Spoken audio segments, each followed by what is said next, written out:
मेरी पत्नी एक टाइम ट्रैवलर, समय यात्री है। नियम के मुताबिक उसे इस असली दुनिया के किसी भी इंसान से प्यार करने की इजाज़त नहीं थी, लेकिन उसे मुझसे पहली ही नज़र में प्यार हो गया। जब भी वो मेरे लिए कोई कदम उठाती, उसे अपनी रूह के चीर जाने जैसा असहनीय दर्द सहना पड़ता। वो ऐसी 99 भयानक यातनाएं सह चुकी थी। इसके बाद कुछ गुंडों ने मुझे किडनैप कर लिया और एक बेहद खतरनाक बॉर्डर वाले इलाके में ले गए। वहां हर रोज़ मुझ पर बेरहमी से जुल्म किया जाता था। जब मेरी हिम्मत पूरी तरह टूटने लगी, तब मुझे अचानक संपर्क करने का वो तरीका याद आया जो जियांग टिच ने मुझे सिखाया था। हमारा कनेक्शन जुड़ तो गया, लेकिन तभी मुझे जियांगशी और उसके मास्टर के बीच हो रही बातचीत सुनाई दी। जियांगशी, तुमने खुद उन गुंडों से संपर्क करके थान ट्रैक को किडनैप क्यों करवाया? क्या वो तुम्हारा पति नहीं है? मेरी पत्नी की आवाज़ पत्थर की तरह ठंडी थी। ये तबाही असल में कोथॉय की किस्मत में लिखी थी, लेकिन कोथॉय को बचाने के लिए मेरे पास इसके अलावा कोई और रास्ता नहीं था। थान ट्रैच इस दुनिया का मेन कैरेक्टर है। उसके पास एक प्रोटेक्टिव शील्ड कवच है, उसे कुछ नहीं होगा। एक बार जब यह मिशन पूरा हो जाएगा तो मुझे हमेशा के लिए इसी दुनिया में रहने की इजाज़त मिल जाएगी। तब मैं उसकी बहुत सेवा करूंगी और उसकी हर कमी पूरी कर दूंगी। ये सुनकर मेरा दिल टूटकर चकनाचूर हो गया। जब वे बेरहम गुंडे दोबारा मेरे करीब आए तो मैंने बचने की कोशिश करना पूरी तरह छोड़ दिया। चैक, इस लौंडे की हड्डियां तो बड़ी मजबूत हैं। मैंने अपने दांत भींच लिए, खुद को चीखने से रोका, क्योंकि मैं जानता था कि मैं जितना तड़पूंगा उन्हें उतना ही मजा आएगा। मैं बस खामोशी से सब कुछ सहता रहा और दुआ करता रहा कि ये सब जल्दी खत्म हो जाए। मेरे हाथ पैर की नसें पहले ही काटी जा चुकी थीं। मैं एक फटे पुराने खिलौने की तरह पड़ा था और वे मेरे शरीर को पैरों तले रौंद रहे थे। ये कौन सा टॉर्चर टूल, यातना का हथियार है? क्या 8 तरह के हथियार इस्तेमाल हो चुके हैं? माइनस जियांगशी की आवाज़ अभी भी उतनी ही ठंडी और शांत थी। यह 7वां हथियार है। क्या सच में ये सब बिल्कुल वैसे ही करना ज़रूरी है? माइनस उसके मास्टर की आवाज़ में गहरा दर्द था। तुम अच्छी तरह जानती हो कि उस साल तुम्हें बचाने वाला थान ट्रैच था। फिर तुमको थॉई का एहसान चुकाने पर क्यों अड़ी हो? दर्द के मारे मेरी पलकें कांप उठीं। उस साल जब पहाड़ खिसका था, लैंडस्लाइड, तो मैंने अपनी जान दांव पर लगाकर उसे मलबे से बाहर निकाला था। मैं उसे पीठ पर लादकर सुरक्षित जगह पर ले गया था और आखिरकार खुद बेहोश हो गया था। लेकिन जब उसे होश आया तो उसने मान लिया कि कोथॉय ही उसका मददगार था। मैंने उसे कितना भी समझाने की कोशिश की, उसने मेरी एक न सुनी। अब समझ आया, ऐसा नहीं था कि उसे मुझ पर भरोसा नहीं था, बल्कि वो जानबूझकर ऐसा नाटक कर रही थी। मैंने थान ट्रैच से शादी करके कोथॉय का दिल दुखाया है, उसके सच्चे प्यार को धोखा दिया है। मैं नहीं चाहती कि कोथॉय को ये सब दर्द सहना पड़े।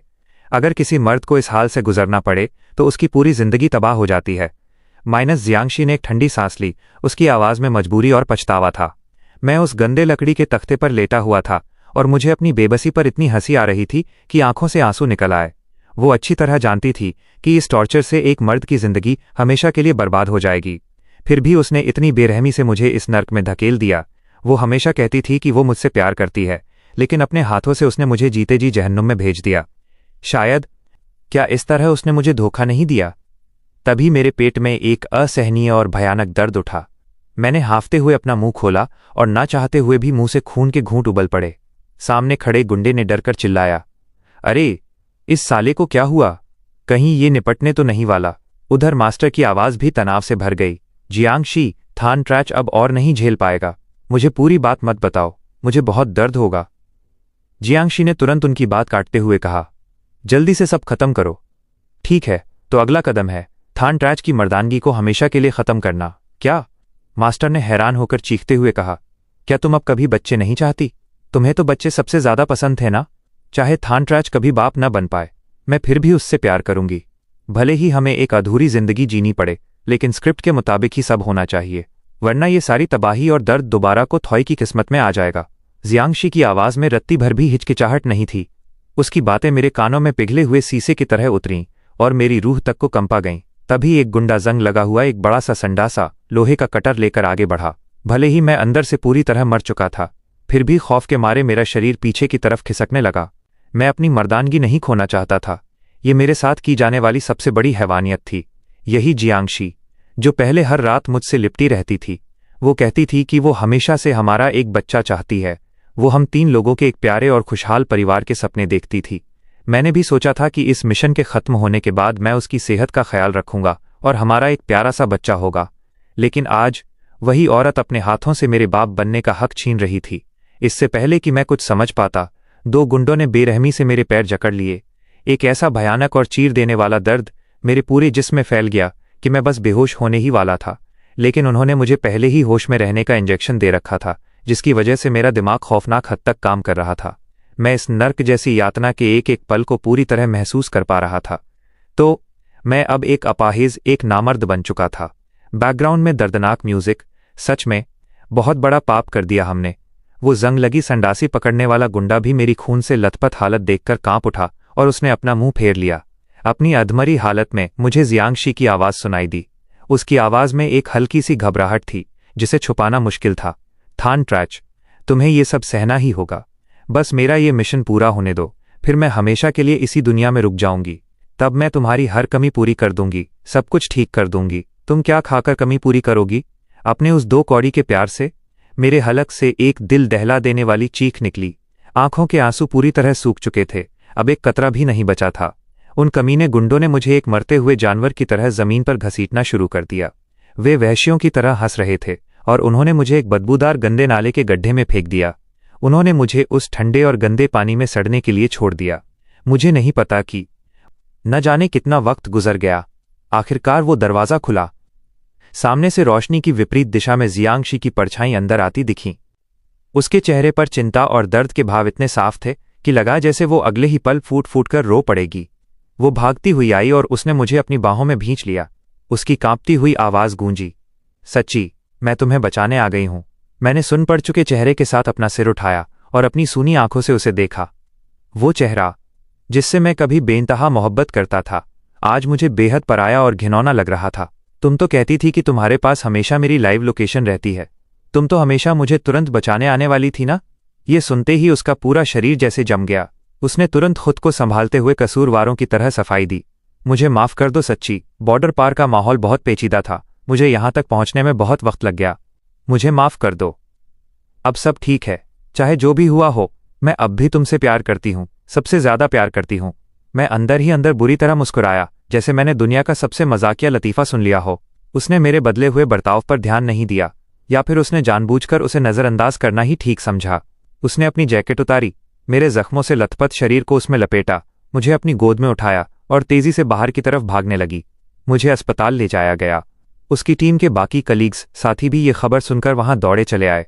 मेरी इस बदतर हालत को देखकर, जो न इंसानों जैसी थी न भूतों जैसी, वे लोग भी जो रोज ऐसी त्रासदियां देखने के आदी थे, अपनी सांसें रोक कर रह गए। मुझे तुरंत ऑपरेशन थिएटर ओटी में ले जाया गया। मेरे हाथ पैर की नसें काटी जा चुकी थीं और मेरे शरीर का सबसे अहम हिस्सा, मर्दानगी, भी अब नहीं बचा था। पूरा शरीर बुरी तरह सड़ चुका था और इन्फेक्शन बहुत ज़्यादा फैल गया था। डॉक्टर ऑपरेशन करते जा रहे थे और रुक रुक कर अपना सिर हिलाते हुए ठंडी सांसें भर रहे थे। एनेस्थीसिया, बेहोशी की दवा का मुझ पर कोई असर नहीं हो रहा था, लेकिन अब मुझ में चीखने चिल्लाने की भी ताकत नहीं बची थी। ऑपरेशन के बाद मुझे वार्ड में शिफ्ट कर दिया गया। मैंने तुरंत आंखें बंद करके सोने का नाटक कर लिया। मैं जियांगशी का सामना नहीं करना चाहता था। इस वक्त मेरा दिमाग पूरी तरह सुन्न था और मैं बहुत थक चुका था। जियांगशी अंदर आई और मेरे बिस्तर के पास बैठ गई। उसके ठंडे आंसू टपक कर मेरे चेहरे पर गिरे। सच्ची, मुझे माफ़ कर दो। मैं वादा करती हूँ कि अब तुम्हें कभी कोई तकलीफ नहीं होने दूंगी। अगर ये पहले का वक्त होता और मैं उसे इस तरह रोते हुए देखता तो मैं तुरंत उठकर उसे गले लगा लेता और कहता कि मैं ठीक हूँ। लेकिन इस वक्त मुझे सिर्फ और सिर्फ घिन आ रही थी। तभी कमरे के दरवाजे पर कुछ आहट हुई। दीदी जियांग, क्या आपको भूख लगी है? मैं आपके लिए नाश्ता लाया हूँ। ये कोथोई था जो वहां आया था। जियांगशी ने मेरा हाथ छोड़ा और बिना पीछे मुड़े ही उसके नाश्ते को मना कर दिया। मुझसे कुछ खाया नहीं जाएगा, तुम खुद खा लो। अब से करीब 3 घंटे बाद तुम फ्लाइट से वापस देश लौट जाओ। यहाँ का माहौल ठीक नहीं है, जियांगशी ने कोथोई से कहा। लेकिन मैं अकेले वापस नहीं जाना चाहता। मुझे बहुत डर लग रहा है। क्या आप मेरे साथ चल सकती हैं? कोथोई ने बच्चों की तरह जिद करते हुए और लाड जताते हुए कहा। नहीं, मुझे यहीं रुककर अपने पति की देखभाल करनी है। जियांगशी ने बिना सोचे समझे तुरंत मना कर दिया। लेकिन मुझे सच में बहुत डर लग रहा है ना। कोथोई की इस बात पर जियांगशी थोड़ा हिचकिचाई और आखिरकार उसने घुटने टेक ही दिए। ठीक है, रुको, मैं टीम के बाकी लोगों को जरा इसके बारे में समझा कर आती हूँ। वो हमेशा कहती थी कि वो सिर्फ मुझसे प्यार करती है, लेकिन कोथोई के सामने आते ही उसका दिल हमेशा पिघल जाता था। वो उसकी किसी भी बात को टाल नहीं पाती थी। जैसे ही जियांगशी कमरे से बाहर गई, कोथोई ने अपना असली रंग दिखा दिया। वो मेरे बिस्तर के पास आया और उसने मेरे चेहरे पर एक जोरदार थप्पड़ जड़ दिया। तुम होश में आ चुके हो ना? अब नाटक बंद करो। हम सब जानते हैं कि तुम्हें होश में रहने का इंजेक्शन दिया गया था। कोथॉई ने बड़े घमंड से मुझे नीचे की ओर देखा। उसकी आंखों में मजाक और जीत की साफ चमक थी। क्यों? एक मर्द होने का हक छिन जाने के बाद कैसा लग रहा है? बहुत बुरा ना? सुना है हाथ पैर की नसें भी कट चुकी हैं।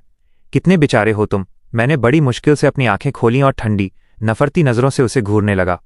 मैं चाहे जिस भी हाल में रहूं, जियांगशी मुझसे तलाक देकर तुमसे कभी शादी नहीं करेगी। जियांगशी मुझसे पागलों की तरह प्यार करती थी और उसने कभी कोथॉई की भावनाओं का जवाब नहीं दिया था। ये सुनते ही उसका चेहरा उतर गया, पर अचानक वो कमीनी हंसी हंसते हुए बोला, ज्यादा हवा में मत उड़ो। तुम्हें शायद पता नहीं है ना, जियांगशी मुझे यहां इसलिए लाई है ताकि वो तुम्हारी सारी मेहनत और कामयाबी का क्रेडिट, श्रेय मुझे दिला सके। अपराधियों को पकड़ने का जो क्रेडिट तुम्हें मिलना था वो अब मेरा होने वाला है। ये सुनकर गुस्से के मारे मेरी आंखें फटी की फटी रह गईं। मैंने अपनी बची कुची पूरी ताकत लगाकर अपने दांतों के बीच से कहा, तुम लोग सच में बेहद बेशरम हो। इस पूरे मिशन में सिर्फ हम लोगों ने अपनी जान दांव पर लगाई थी। जियांगशी ने मुझसे कहा था कि वो मेरे लिए फिक्रमंद है, इसलिए अपनी टीम लेकर हमारे पीछे आई है। पर मुझे क्या पता था कि वो मेरी फिक्र में नहीं बल्कि मुझे मौत के मुंह में धकेलने और मेरा क्रेडिट चुराने आई थी। तभी कोथॉई ने जेब से एक सीरिंज इंजेक्शन निकाली और बिना किसी हिचकिचाहट के उसे सीधे मेरी नस में चुभा दिया। तुम्हारा अब इस दुनिया से चले जाना ही बेहतर है। तुम वैसे भी अब अपाहिज हो चुके हो। ऐसी जिंदगी जीने का क्या फायदा? इससे अच्छा है कि तुम मुझे और दीदी जियांग को एक होने का मौका दे दो। वो किसी जहरीले सांप की तरह अपनी जबान निकालते हुए बेहद गंदी हंसी हंसा। ये ब्लड इन्फेक्शन, खून में जहर फैलाने की दवा है। दीदी जियांग भी यही चाहती हैं कि तुम्हारा ये दर्द जल्दी खत्म हो जाए, इसलिए मैं बस तुम्हारी मदद कर रहा हूं। अलविदा। अगले जन्म में मुझसे औरत मत छीनना। वो ठहाके लगाता हुआ बड़ी अकड़ के साथ कमरे से बाहर निकल गया। कोथॉई को गए अभी 5 मिनट भी नहीं हुए थे कि मेरे बेड के पास लगी मॉनिटर मशीनें जोर जोर से बीप करने लगीं। डॉक्टर्स और नर्सें हड़बड़ाते हुए कमरे के अंदर भागे। पूरे कमरे में अफरा तफरी मच गई। घोर अनर्थ हो गया। मरीज के जीने के सारे संकेत, वाइटल्स तेजी से गिर रहे हैं। इसके खून के जमने की क्षमता पूरी तरह खत्म हो चुकी है। अगर ऐसा ही रहा तो ये इन्फेक्शन की वजह से दम तोड़ देगा। इसे तुरंत वापस देश ले जाना होगा क्योंकि इसका खास एंटी सीरम एंटीडोट वहीं मिलेगा। लेकिन इस वक्त कोई भी फ्लाइट वापस देश ले जाना होगा। कलीग्स, साथी खौफ और चिंता से कांप रहे थे। तभी अचानक एक साथी को कुछ याद आया। हाँ, हेलीकॉप्टर। दीदी जियांग ने एक पर्सनल हेलीकॉप्टर का इंतजाम किया है। हम उनसे कहकर भाई थान ट्रैच को तुरंत वापस भिजवा सकते हैं। ये सुनकर मेरे बुझते हुए दिल में उम्मीद की एक आखिरी किरण जागी। मैं जीना चाहता था। सबने आनन फानन में मुझे स्ट्रेचर पर लिटाया और एयरपोर्ट की तरफ भाग। एयरपोर्ट पहुंचते ही हमारा सामना गियांगटिच, जियांगटिच और कोथॉई से हुआ, जो वहां से निकलने ही वाले थे। लमगिया का लामजियासिए तुरंत दौड़कर आगे बढ़ी और उसने गियांगटिच की आस्तीन कसकर पकड़ ली। वह बदहवास होकर चिल्लाई, जल्दी कीजिए, पहले थान चाक को हेलीकॉप्टर पर चढ़ने दीजिए। उनकी हालत बेहद नाजुक है। अगर वो वक्त पर अस्पताल नहीं पहुंचे तो वो नहीं बचेंगे। लेकिन गियांगटिच ने बिना एक पल सोचे सीधे मना कर दिया। ऐसा नहीं हो सकता। हेलीकॉप्टर में सिर्फ 2 ही लोगों की जगह है। मुझे कोथॉई को इसी वक्त यहां से सुरक्षित बाहर निकालना होगा। यह इलाका बहुत खतरनाक है। उसकी आवाज में एक अजीब सी बेरुखी थी, बिना किसी हिचकिचाहट के। लमगिया का पागलों की तरह चीख पड़ी, थान चाक मरने की कगार पर हैं। वो आपके पति हैं। क्या उनकी जान बचाना इस कोथॉई को घर ले जाने से ज्यादा जरूरी नहीं है? तभी कोथॉई ने हमेशा की तरह अपनी चालाकी दिखाई। उसने मासूम और कमजोर बनने का नाटक करते हुए सहमी हुई आवाज में कहा, दीदी कोई बात नहीं। मुझे लगता है भाई थान चाक बस थोड़ा जल रहे हैं, गेन माइनस जेलस। आप उन्हीं को वापस ले जाइए। मैं यहां अकेला रुक जाऊंगा। मुझे कुछ नहीं होगा। गियांगटिच, जो पहले थोड़ी हिचकिचा रही थी, कोथॉई के ये शब्द सुनते ही उसका दिल पत्थर का हो गया। थान चाक को कुछ नहीं होगा। अभी कुछ देर पहले ही तो उसका घाव ठीक लग रहा था। तुम सब मिलकर मुझे बेवकूफ बनाने का नाटक बंद करो। ये बच्चों की तरह रूठने और गुस्सा दिखाने का वक्त नहीं है। उसने ये कहते हुए कोथॉई का हाथ पकड़ा और उसे हेलीकॉप्टर की तरफ खींचने लगी। लमगिया का रोते हुए उसे रोकने की कोशिश करने लगी। थान चाक सचमुच दम तोड़ रहे हैं। क्या आप उन्हें इस तरह तड़पकर मरने के लिए छोड़ देंगी? गियांगटिच ने बेरहमी से लमगिया का हाथ झटक दिया। उसकी बर्फीली और नफरत भरी नजरें सीधे मुझ पर आकर टिक गईं। थान चाक, तुम तो समझदार हो। थोड़े समझदार बनो। मैं कोथॉई को सुरक्षित पहुंचाकर तुरंत तुम्हें लेने वापस आऊंगी। इस तरह हर बात पर बेकार में जलना, जेलस होना बंद करो। लेकिन गियांगटिच, मैं जल नहीं रहा हूं। मैं सचमुच मर रहा हूं। मैं स्ट्रेचर पर बेजान लेटा हुआ था। मेरे मुंह से एक शब्द भी नहीं निकल पा रहा था। मुझे महसूस हो रहा था कि मेरी जिंदगी की डोर पल पल छूटती जा रही है। मेरी आंखों के सामने अब अंधेरा छाने लगा था। गियांग टिच ने अपना चश्मा उतारा। वो मेरे पास आई और उसने बहुत ही धीरे से मेरा ऑक्सीजन मास्क हटा दिया। उसकी गर्म सांसें मेरे कान के पास महसूस हुईं। बस 6 घंटे मेरा इंतजार करना। उसने मेरे कांपते हुए होठों को सहलाया। उसके हाथ पर अब भी वो निशान मौजूद था जो कोथॉई को गोली से बचाते वक्त लगा था। एक बार ये सब खत्म हो जाए, फिर मैं तुम्हें नॉर्दर्न लाइट्स ऑरोरा सोकक्वांग दिखाने ले जाऊंगा। तुम हमेशा से इसे देखना चाहते थे ना? अब मैं इसे नहीं देखना चाहता और न ही अब मैं तुम्हारा इंतजार करना चाहता हूं। मैंने बेबसी से अपनी फटी आंखों से गियांग टिच को कोथॉई का हाथ पकड़कर हेलीकॉप्टर पर चढ़ते देखा।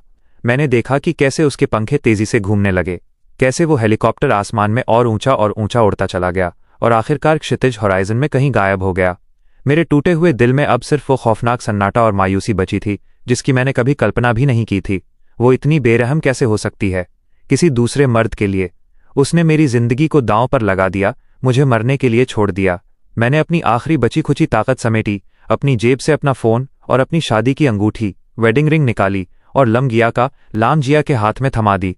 मैंने हाफते हुए कहा, इस फोन की ऑडियो रिकॉर्डिंग फाइल को तुरंत हेडक्वार्टर भेज देना। उसको थॉय को हमारे भाइयों की मेहनत का क्रेडिट मत चुराने देना। और ये अंगूठी। मैं एक पल के लिए रुका। अब सांस लेना मेरे लिए नामुमकिन होता जा रहा था। ये गियांग टिच को दे देना। उससे कहना कि अब हमारे बीच का हर हिसाब बराबर हुआ। मैं उसे जीते जी कभी माफ नहीं करूंगा। लमगिया का पूरी तरह सन्न रह गई। उसकी आंखें तुरंत खून जैसी लाल हो गईं और आंसू बहने लगे। थान चाक भाई, प्लीज थोड़ी हिम्मत रखिए। हम कोई दूसरा हेलीकॉप्टर ढूंढ रहे हैं। भाई थान चाक, हमें माफ कर दीजिए। हम बहुत कमजोर निकले जो उन्हें रोक नहीं पाए। नहीं, अब बहुत देर हो चुकी है। मैंने एक कमजोर सी मुस्कान बिखेरी और महसूस किया कि मेरी बची कुची जिंदगी अब पूरी तरह खत्म हो रही है। मेरे मरने के बाद मेरा अंतिम संस्कार हुआ टैंग कर देना। मेरी राख जियांगशी को मत देना। मैं अब उससे कभी नहीं मिलना चाहता। अपनी जिंदगी के ये आखिरी शब्द कहने के बाद मेरी भारी पलकें हमेशा के लिए मूंद गईं। उस खामोश पड़े कमरे में वहां खड़े सभी साथियों ने एक साथ अपनी टोपियां उतारी और मुझे आखिरी विदाई देते हुए सैल्यूट सलामी किया। पूरे माहौल में एक गहरा और बेजुबान सन्नाटा पसर गया। ठीक उसी समय वहां से हजारों मील दूर जियांगशी के दिमाग में लगे उस time traveller device alarms in consciousness पर एक खौफनाक चेतावनी गूंज उठी। चेतावनी, इस दुनिया का मेन कैरेक्टर मर चुका है। ये दुनिया अब एक नया हीरो चुनेगी। लॉ ऑफ नेचर थीनथाओ ने कोथॉई को इस दुनिया का नया मेन हीरो घोषित किया है। उस वक्त जियांगशी कोथॉई के साथ बैठी हुई थी और कोथॉई बड़े अधिकारियों से कहकर हमारे सारे मिशन का क्रेडिट अपने नाम करवाने की भीख मांग रहा था। चेतावनी सुनते ही जियांगशी का पूरा शरीर पत्थर की तरह सुन्न हो गया। उसके हाथ में रखी फाइलों का बंडल सीधे जमीन पर जा गिरा। उसे अपनी ही आंखों और कानों पर भरोसा नहीं हो रहा था। उसने अपने दिमाग में लगे सिस्टम को एक नहीं बल्कि 3 बार चेक किया। मौत की खबर। थान ट्रैच अब इस दुनिया में नहीं रहा। वो पागलों की तरह अकेले ही बड़बड़ाने लगी। उसकी आवाज बुरी तरह कांप रही थी। उसने तुरंत अपने मास्टर से कनेक्शन जोड़ा और रोते हुए दोबारा पूछा। मास्टर काफी देर तक खामोश रहे, फिर स्क्रीन पर मेरे बेजान और ठंडे पड़ चुके चेहरे को देखते हुए बेहद भारी आवाज में बोले, हाँ जियांगशी। वो चला गया। जियांगशी की आंखें फटी की फटी रह गईं। उसके चेहरे पर एक ऐसा खौफ और तड़प थी जो पहले कभी नहीं देखी गई थी। लेकिन वो तो इस दुनिया का हीरो था ना। उसके पास तो गॉड की प्रोटेक्शन थिएनथाओ चेचो थी। वो ऐसे कैसे मर सकता है? मास्टर ने एक गहरी और दुखभरी सांस ली और बहुत ही गंभीर लहजे में कहा, जियांगशी, तुमको थॉय के अंधाधुंध प्यार में इतनी अंधी हो चुकी थी कि तुम्हें सच दिखना ही बंद हो गया था। चूंकि भाग्य वैन सीमित होता है, आपने थान ट्रैक के भाग्य का एक बहुत बड़ा हिस्सा को थॉय के नाम ट्रांसफर कर दिया था। इसकी वजह से थान चाक ने स्वाभाविक रूप से नियति थिएनथाओ हेवनली प्रोटेक्शन का संरक्षण खो दिया। गुरु थाओ सू एक पल के लिए रुके। उनकी आंखों में गहरी सहानुभूति और दुख की एक झलक थी। आपने उसे उन असीम दर्दों और तकलीफों को झेलने के लिए मजबूर किया जो कभी उसके हिस्से की थी ही नहीं। उसकी किस्मत और उसका भाग्य बहुत पहले ही को थॉय ने पूरी तरह लूट लिया था। वह अब इस कहानी का मुख्य नायक हीरो नहीं रहा। ये सुनते ही गियांग टिच ने अपने सीने को दोनों हाथों से कसकर भींच लिया। उसके दिल का दर्द इतना भयानक था कि उसे सांस लेने में भी तकलीफ होने लगी। वो इस कड़वे सच पर विश्वास ही नहीं कर पा रही थी कि परोक्ष रूप से इनडायरेक्टली अपने पति की मौत की जिम्मेदार वो खुद ही थी। गियांग टिच पागलों की तरह अपना सिर हिलाने लगी। नहीं, ऐसा नहीं हो सकता। थान चाक मेरा पति है, संगीत वो मेरा सबसे पसंदीदा इंसान है, मैं भला उसे कैसे नुकसान पहुंचा सकती हूँ। गियांगतिच, कड़वा सच यही है। गुरु की आवाज़ एकदम शांत और बर्फीली थी। कुथॉई के चक्कर में तुमने हर बार थान चाक को गहरे जख्म दिए, और आखिरकार इसकी वजह से उसने अपना सारा भाग्य खो दिया, और यही बात उसकी मौत का कारण बनी। तभी कुथॉई ने गियांगतिच के चेहरे पर बदलते हुए अजीब भावों को भांप लिया। उसने आगे बढ़कर उसका हाथ हिलाया। दीदी, आप इस तरह सुध-बुध खोकर क्या सोच रही हैं? गियांग दी, आपको क्या हुआ? आगे की बात पूरी कीजिए ना। गियांगतिच ने पूरी ताकत से झटके के साथ उसका हाथ दूर फेंक दिया। इस वक्त उसके दिल के अंदर एक भयानक तूफान उठ रहा था। अब उसे न तो उस मीटिंग की परवाह थी और न ही कुथॉई के चेहरे पर छाई उस हैरानी की। वो तुरंत पलटी और मीटिंग रूम से बाहर की तरफ पागलों की तरह दौड़ पड़ी। कुथॉई वहीं जड़ होकर खड़ा रह गया। ये पहली बार था जब गियांगतिच ने उसके साथ इतनी बेरुखी और बेदिली दिखाई थी। उसने गुस्से में अपने होठ चबाए। उसके चेहरे पर घबराहट और एक नकली लाचारी आ गई, और वो भी तुरंत उसके पीछे भागा। गियांगतिच भागती हुई सीधे हेलीपैड की तरफ गई। वो किसी भी कीमत पर हेलीकॉप्टर को स्टार्ट करके वहां से निकल जाना चाहती थी। वो मुझे ढूंढने जाना चाहती थी। उसे अब भी यकीन नहीं हो रहा था कि मैं सचमुच मर चुका हूं। लेकिन जैसे ही वो हेलीकॉप्टर पर चढ़ने वाली थी, उसने देखा कि लामजिया से अपनी पूरी टीम के साथ वापस लौट रही है। टीम के हर एक सदस्य के चेहरे पर गहरा दुख, मातम और भयानक गुस्सा साफ झलक रहा था। उन सबकी आंखें गियांगतिच को ऐसे घूर रही थीं जैसे कोई नुकीला खंजर हो। गियांगतिच के दिल की धड़कन एक पल के लिए थम गई। वो लड़खड़ाते कदमों से उनकी तरफ बढ़ी और उसकी कांपती हुई आवाज में सिर्फ एक ही सवाल था, मेरे पति कहाँ हैं? वो कैसे हैं? लमगियाका ने एक तीखी और नफरत भरी हंसी हंसते हुए उसकी तरफ देखा। उसकी आंखों में सिर्फ और सिर्फ घृणा भरी थी।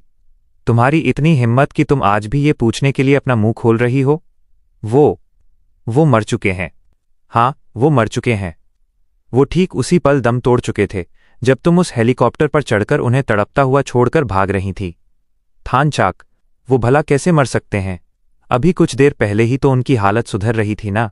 उन्हें तो बस आराम की जरूरत थी और वो ठीक हो जाते। क्या तुम सब मिलकर मुझसे झूठ बोल रहे हो? तुम लोगों की क्या साजिश है? गियांगतिच पागलों की तरह बदहवास होकर उन पर चिल्लाने लगी।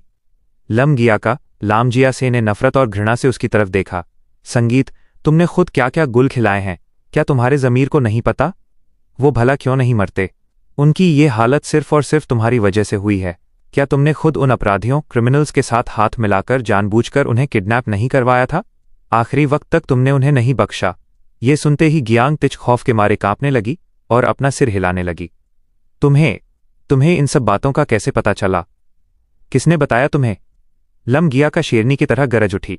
सिर्फ मुझे ही नहीं, यहां खड़े हमारे एक एक भाई को ये घिनौना सच पता चल चुका है, और बहुत जल्द हम इसकी रिपोर्ट सीधे हेडक्वार्टर उच्च अधिकारियों को सौंपने वाले हैं।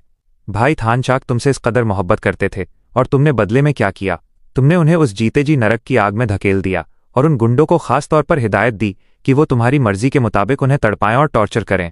यहां तक कि जब उन्हें जैसे जैसे बचाकर लाया गया, तब भी तुमने उसको कोथॉई को उन्हें मारने की खुली छूट दे दी, सिर्फ इसलिए ताकि तुम हमारे भाइयों की पूरी मेहनत और मिशन का क्रेडिट उसको थॉई की झोली में डाल सको। गियांगतिच का दिमाग पूरी तरह सुन्न पड़ गया। उसके कानों में जैसे साएं होने लगी। नहीं, ऐसा नहीं हो सकता। मैंने कुथॉई से उन्हें मारने के लिए कभी नहीं कहा। लमगियाका ने एक ठंडी और हिकारत भरी हंसी हंसते हुए अपना फोन निकाला।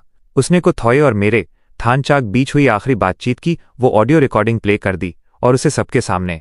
ऑडियो रिकॉर्डिंग जियांगशी के मुंह पर तमाचे की तरह गूंज रही थी।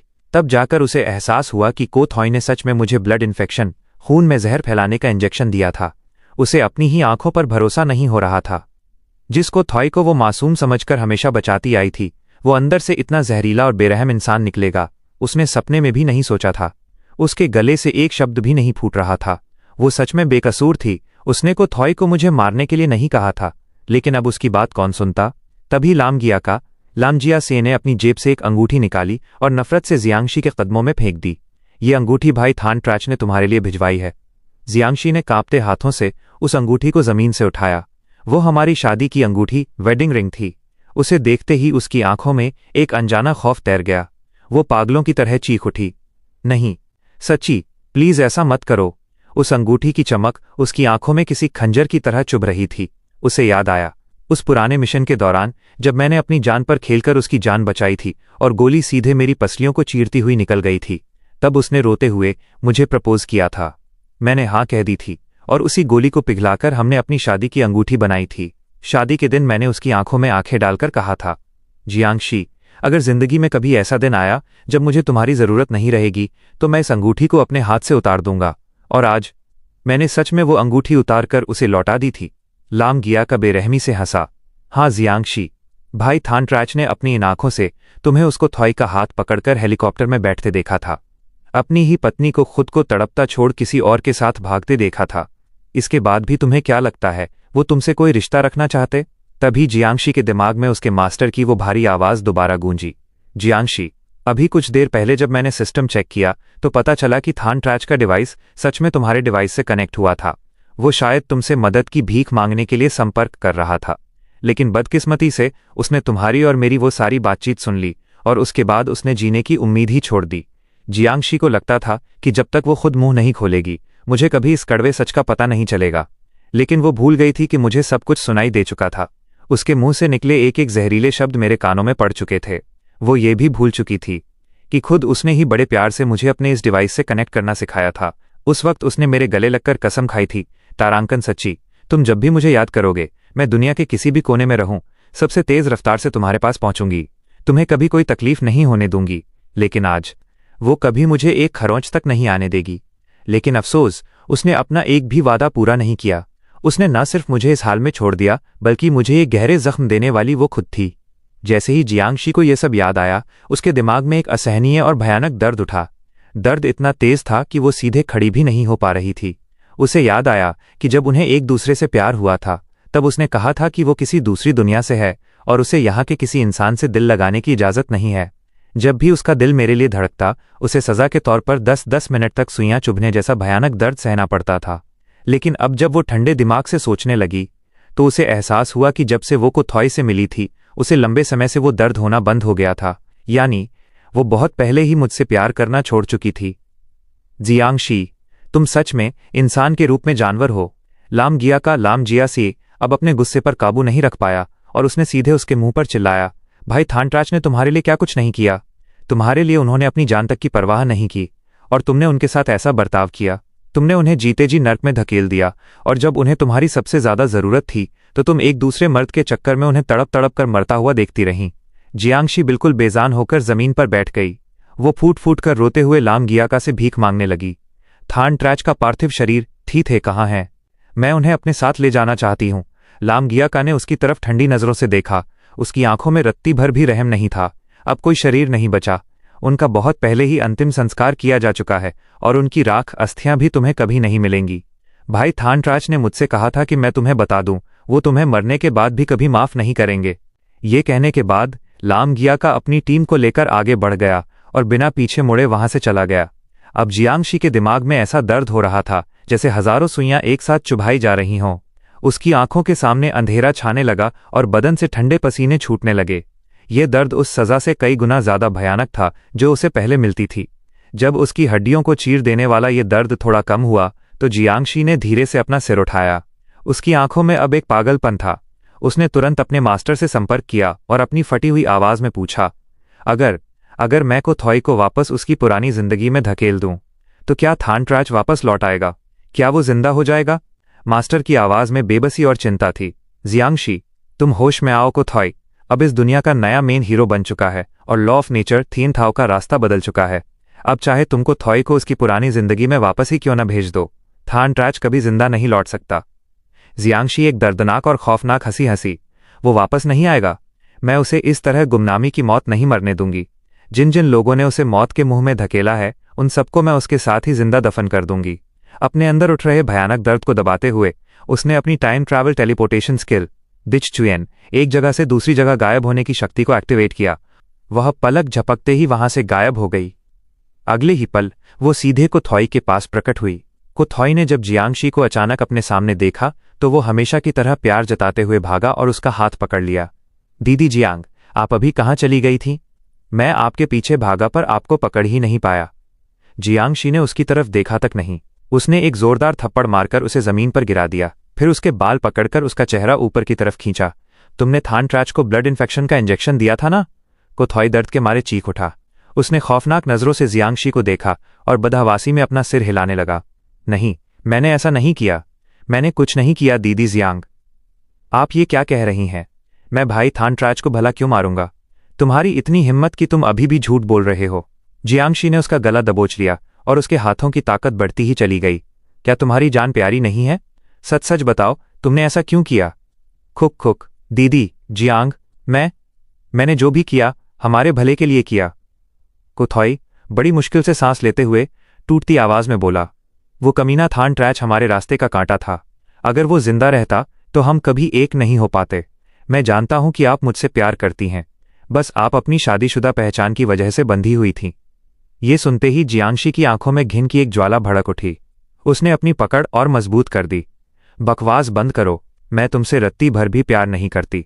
गला घुटने की वजह से कोथॉई तड़प रहा था, फिर भी उसने बहस करने की कोशिश की। नहीं, ऐसा नहीं हो सकता। आप हमेशा मेरे साथ थान ट्रैच से बेहतर बर्ताव करती थीं। आप मुझे नापसंद कैसे कर सकती हैं? जियांगशी ने नफरत से उसे दूर फेंक दिया, जैसे कोई कचरे का डिब्बा फेंकता है। फिर वह उसे घसीटते हुए एक तहखाने बेसमेंट में ले गई। वो तहखाना बेहद अंधेरा और नमी से भरा था, जहां रोंगटे खड़े कर देने वाले टॉर्चर के हथियार रखे हुए थे। कोथॉई डर के मारे वहां से भागने की कोशिश करने लगा, पर जियांगशी ने एक ही वार में उसके पैर तोड़ दिए, अपाहिज कर दिया। जो दर्द थान ट्रैच ने झेले हैं, अब वो सब तुम्हें भी चखने होंगे। जियांगशी की आवाज़ बिल्कुल ठंडी और बेरहम थी। अफसोस कि मुझे टॉर्चर करने में कोई खास मजा नहीं आता, पर कोई बात नहीं, ये जगह तुम्हारे अकेले के भुगतने के लिए काफी है। उसने लोहे का एक पिंजरा खोला, कोथॉई को उसके अंदर दे मारा और आग में तपी हुई लाल लोहे की शलाका रोड उठाकर सीधे उसके जिस्म पर दाग दी। नहीं दीदी जियांग, प्लीज मुझे बख्श दीजिए, मुझे माफ कर दीजिए। कोथॉई की चीखें पूरे तहखाने में गूंजने लगीं। अब जाकर उसे एहसास हुआ था कि उसने कितनी बड़ी गलती कर दी है। जियांगशी कोई ऐसी मोहरी नहीं थी जिससे वो अपनी मर्जी से खेल सके। वो तो एक सरफिरी पागल औरत थी, एक साक्षात चुड़ैल। यहां से कहानी का सीन पूरी तरह बदलता है और एक जादुई मोड़ आता है। मैं यानी थान ट्रैच अचानक एक झटके के साथ आंखें खोलता हूं। मैं खुद को एक बेहद अजीब और अनजान कमरे में पाता हूं। मेरे आसपास कुछ ऐसे लोग खड़े थे जिन्हें मैं बिल्कुल नहीं जानता था। मैंने चौकन्ना होकर अपने आसपास का जायजा लिया। वो कमरा पूरी तरह से प्राचीन क्लासिक अंदाज, हिस्टोरिकल पीरियड ड्रामा स्टाइल में सजाया गया था, बिल्कुल वैसा ही जैसा पुरानी कहानियों या फिल्मों में दिखता है। मैं कहाँ हूँ और आप लोग कौन हैं? मैंने सतर्क होते हुए पूछा। तभी जियांगशी के मास्टर डायरेक्टर ओल्ड सेज मेरे करीब आए। उनके चेहरे पर एक बेहद दयालु और शांत मुस्कान थी। उन्होंने कहा, थान ट्रैच, डरो मत, ये मैं हूं। मैंने लॉ ऑफ नेचर थियनथाओ के साथ एक सौदा एक्सचेंज किया है ताकि मैं तुम्हें यहां वापस बुला सकूं। उनकी बात सुनकर मैं और ज्यादा सतर्क हो गया। लॉ ऑफ नेचर के साथ सौदा? आपका मुझसे क्या काम है? मास्टर ने एक ठंडी सांस ली। उसने लंबी सांस ली और बहुत ही आराम से कहा, मैं तुम्हें दोबारा जिंदा कर सकता हूं, लेकिन शर्त यह है कि तुम्हें जाकर जियांग टिच को रोकना होगा ताकि वो इस दुनिया के नियमों को और ज्यादा न तोड़े। इस वक्त ये छोटी सी दुनिया, स्मॉल वर्ल्ड, पूरी तरह तबाह होने की कगार पर है। मेरे दिल में अब कोई एहसास बाकी नहीं था। तबाह होती है तो होने दो, मेरा इससे क्या लेना देना। वैसे भी मैं तो मर ही चुका हूं। यह दुनिया बचे या उजड़ जाए, मुझ जैसे मरे हुए इंसान को इससे क्या फर्क पड़ता है? उस बूढ़े आदमी ने शायद उम्मीद नहीं की थी कि मैं ऐसा जवाब दूंगा। उसने थोड़ा घबराते हुए कहा, अगर तुम अपने बारे में नहीं सोच रहे तो कम से कम अपने परिवार के बारे में तो सोचो। अगर ये दुनिया तबाह हो गई तो वे सब भी मारे जाएंगे। मैं एकदम सन्न रह गया, मेरा दिल बैठ गया। भले ही मेरा अब उस दुनिया से कोई मोह नहीं बचा था, लेकिन मेरे परिवार की सलामती का सवाल अब भी था। जियांग टिच, उसने आखिर ऐसा क्या कर दिया है? मैंने कुछ पल झिझकने के बाद आखिरकार पूछ ही लिया। तभी आधुनिक कपड़ों में खड़े एक दूसरे नौजवान ने बीच में टोकते हुए कहा, जियांग टिच पूरी तरह पागल हो चुकी है। वो हर दिन कोथॉई को तड़पाती है, वो तो अलग बात है, लेकिन उसने दुनिया की अच्छी किस्मत वाले, हाई फॉर्चून, कुछ बेकसूर लोगों को भी बंधक बना लिया है और धमकी दी है कि अगर उसने तुम्हें जिंदा नहीं किया तो वो हर दिन एक बेकसूर की जान ले लेगी। अब तक कुछ लोग अपनी जान गंवा भी चुके हैं। मैं खौफ के मारे कुछ बोल नहीं पाया। जियांग टिच मेरे लिए बेकसूर लोगों को नुकसान पहुंचा रही थी। तुम जाओ और उसे समझाओ। बूढ़े आदमी ने एक ठंडी सांस ली। उसे और पाप कर्मा बटोरने से रोको। हम लोग इस दुनिया के भीतर कदम नहीं रख सकते। तुम्हारी दुनिया में सिर्फ एक ही आत्मा को सफर करने की इजाजत है। मैंने हामी में सिर हिला दिया। भले ही मैं जियांग टिच का चेहरा दोबारा नहीं देखना चाहता था, लेकिन मैं ये भी नहीं चाहता था कि वो मेरे नाम पर बेकसूरों का खून बहाए। मैं उस बूढ़े आदमी के साथ एक पुरानी और जर्जर इमारत के सामने पहुंचा। बाहर पुलिस ने उस पूरी बिल्डिंग को चारों तरफ से घेर रखा था और लाउडस्पीकर पर लगातार आत्मसमर्पण करने की घोषणा गूंज रही थी। तारांकन गियांग तिच, तुम चारों तरफ से घिर चुकी हो। अपने हथियार डाल दो और कानून के हवाले हो जाओ, इसी में तुम्हारी भलाई है। वो बूढ़ा आदमी मुझे पुलिस के घेरे के पार ले गया। हम सीधे उस इमारत के अंदर चले गए। अंदर आते ही खून की इतनी भयानक और तीखी बदबू आई कि मेरा मन मालिश करने लगा, उल्टी आने को हुई, और आखिरकार मेरी नज़र गियांग तिच पर पड़ी। वो खून के धब्बों से भरी एक डरावनी कोठरी में खड़ी थी। पीछे से उसका शरीर किसी बेजान पत्थर की मूरत जैसा लग रहा था, जिसमें जिंदगी की कोई उम्मीद न बची हो। उसी कमरे में जमीन पर कोथोई अपनी आखिरी सांसें गिन रहा था। उसका पूरा शरीर खून से लथपथ था और वो इंसानी शक्ल में भी नहीं लग रहा था। उसके बगल में कुछ और मर्द भी अधमरी हालत में तड़प रहे थे। मैंने एक गहरी सांस ली। मैं गियांग तिच के पीछे जाकर खड़ा हुआ और बहुत ही धीमी आवाज में पुकारा, गियांग तिच। वो चौंककर तुरंत पीछे घूमी। उसकी आंखों में जो खालीपन और अंधेरा था, मुझे देखते ही वो पल भर में चमक उठा। थानचाक, तुम वापस आ गए। मैंने उसकी तरफ देखा। मेरा दिल अजीब और उलझे हुए एहसासों से भर गया। जो औरत कभी मुझसे बेइंतहा मोहब्बत करती थी, आज वो इतनी खौफनाक बन चुकी थी। गियांग तिच, तुमने खुद को इस हाल में क्यों पहुंचा दिया? तुम ये सब क्यों कर रही हो? उसने मेरी तरफ देखा। उसकी आंखों में एक अजीब सा पागलपन था। मैं तुम्हें खो नहीं सकती थानचाक, मैं तुम्हारे बिना नहीं जी सकती। उसने हाथ बढ़ाकर मुझे गले लगाने की कोशिश की, लेकिन उसका हाथ मेरी आत्मा के आर पार निकल गया। मैंने एक बेबस और दर्द भरी मुस्कान के साथ अपना सिर हिलाया। मैं बहुत पहले ही मर चुका हूं। गियांग तिच, अब इस जिद को छोड़ दो। इन सबको बख्श दो, इन्हें जाने दो।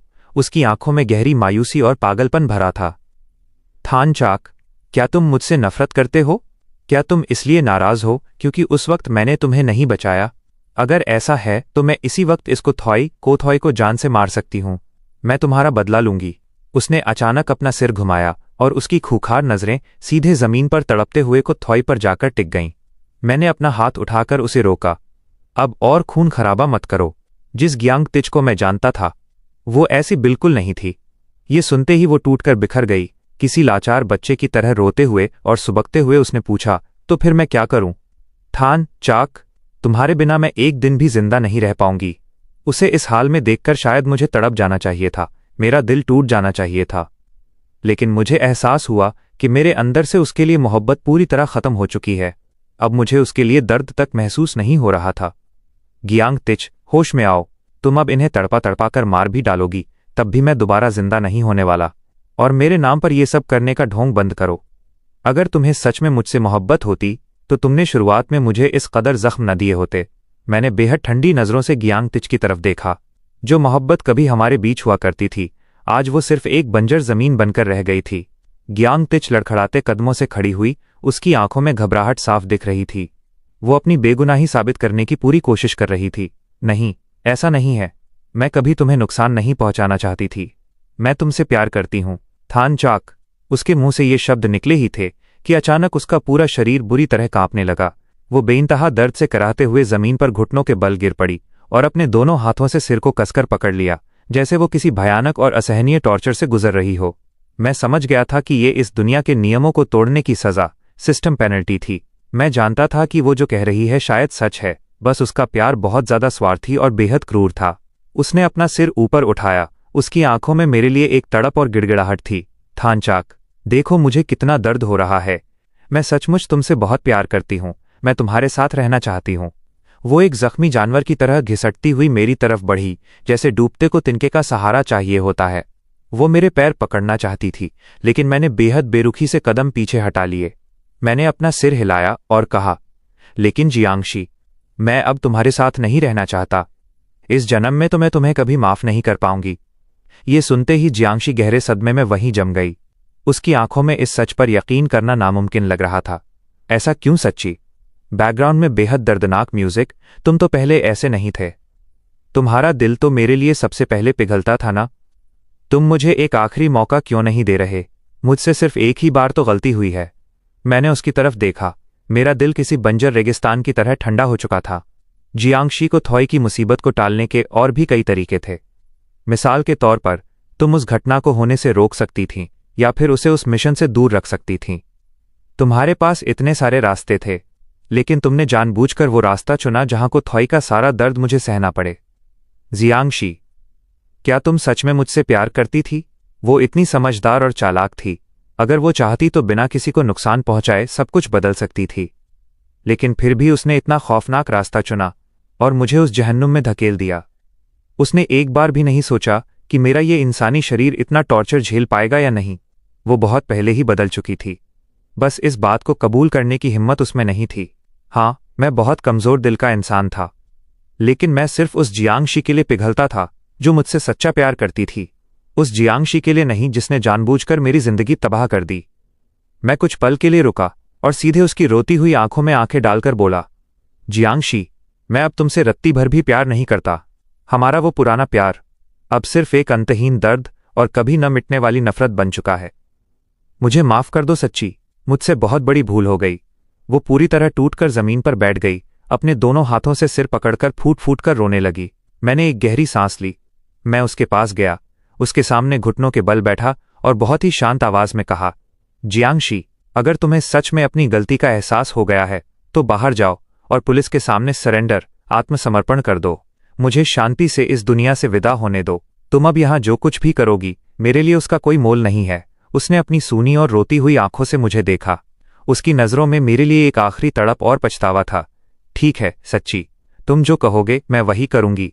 क्या तुम मुझे थोड़ा सहारा दोगे? मैं ये सब खत्म करके हमेशा के लिए तुम्हारे पास आ जाऊंगी। वो लड़खड़ाते हुए खड़ी हुई। उसने कोठरी का दरवाज़ा खोला और भारी कदमों से बाहर खड़ी पुलिस की तरफ बढ़ने लगी। लेकिन सरेंडर करते हुए भी उसकी आंखें लगातार मुझ पर ही टिकी हुई थीं। उसकी आंखों में पछतावे के आंसू तैर रहे थे। उधर मेरा साया धीरे धीरे धुंधला होने लगा और आखिरकार मैं खून की बदबू से भरी उस खौफनाक कोठरी से हमेशा के लिए गायब हो गया। जब मैंने दोबारा अपनी आंखें खोलीं तो मैं खुद को उसी प्राचीन और जादुई कमरे में पाया। कामयाब हो गए। थान ट्रैच ने आखिरकार जियांगशी को रोक दिया। कमरे में मौजूद मास्टर और बाकी लोग खुशी से झूम उठे, मानो मैं कोई बहुत बड़ा युद्ध जीतकर लौटा हूं। मास्टर मुस्कुराते हुए मेरे पास आए और बड़े प्यार से बोले, थान ट्रैच, अब तुम किस पहचान, आइडेंटिटी के साथ दोबारा जन्म लेना चाहते हो? मैं एक पल के लिए ठिठका और स्वाभाविक रूप से पूछा, क्या मैं अब दोबारा थान ट्रैच नहीं बन सकता? मास्टर ने अफसोस जताते हुए अपना सिर हिलाया।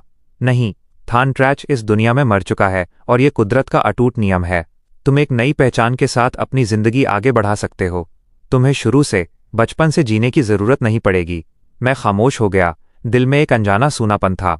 मैंने मास्टर की दी हुई लिस्ट को देखना शुरू किया, जिसमें कई तरह की पहचान लिखी हुई थी।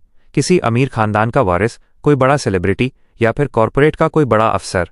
मैंने बहुत सोच विचार किया और आखिरकार एक पुलिस एकेडमी के स्टूडेंट, पुलिस कैडेट की पहचान चुनी। भले ही मेरी पहचान और मेरी जिंदगी बदल चुकी थी, लेकिन मैं फिर भी उसी काम में वापस जाना चाहता था जिससे मुझे बेइंतहा मोहब्बत थी, ताकि मैं उन मासूमों की हिफाजत कर सकूं जिन्हें मदद की जरूरत है। मैंने अपना सिर उठाया और मास्टर से पूछा, तो जियांगशी का क्या हुआ? उसे क्या सजा मिली? ये सुनते ही मास्टर के चेहरे की मुस्कान गायब हो गई। कुछ देर गहरे सोच में डूबने के बाद वे गंभीर आवाज में बोले, जियांगशी ने उस छोटी दुनिया में अपने सारे गुनाह कबूल कर लिए। उसके गुनाह माफ करने लायक नहीं थे, इसलिए उसने खुद मौत की सजा, कैपिटल पनिशमेंट चुनी। नियम के मुताबिक मरने के बाद उसकी रूह को हमारी असली दुनिया में वापस आ जाना चाहिए था, लेकिन कुदरत के कानून थियन थाओ ने उसे ऐसी खौफनाक सजा दी कि उसकी आत्मा के परखच्चे उड़ गए। हॉन्स यू फाच इलेसी माइनस रूह हमेशा के लिए नष्ट हो गई। मैं जड़ रह गया। वो हमेशा के लिए मिट चुकी थी। जब उसने मुझसे कहा था कि वो सब कुछ खत्म करके मेरे पास आ जाएगी, तो मुझे लगा था कि वो इस असली दुनिया में लौटने की बात कर रही है। मुझे अंदाजा नहीं था कि उसने अपना हिसाब चुकाने के लिए अपनी रूह तक को मिटा देने का रास्ता चुना था। मैं उस कुर्सी पर सुन्न होकर बैठ गया। मेरा दिल अजीब से खालीपन से भरा था। मैं ये नहीं समझ पा रहा था कि मैं इस नर्क से आज़ाद होने पर खुश हूं या उसकी मौत पर दुखी। मास्टर ने मुझे धीरे से टोकते हुए पूछा, क्या तुमने अपना फैसला कर लिया है? अब निकलने का वक्त हो गया है। मैंने हामी में अपना सिर हिलाया, एक गहरी सांस ली और अपनी नई जिंदगी को गले लगाने के लिए आगे बढ़ गया। पुलिस एकेडमी की ये जिंदगी बेहद अनुशासन और कड़ी मेहनत वाली थी, लेकिन बहुत सुकून देने वाली थी। मैंने बहुत जल्दी खुद को इस नई पहचान में ढाल लिया। अब मैं हर रोज पूरी लगन से पढ़ाई करता हूँ, जी तोड़ ट्रेनिंग करता हूँ और मैंने फैसला कर लिया है कि मैं इस नई जिंदगी में एक बेहद जांबाज और ईमानदार पुलिस अफसर बनकर दिखाऊंगा।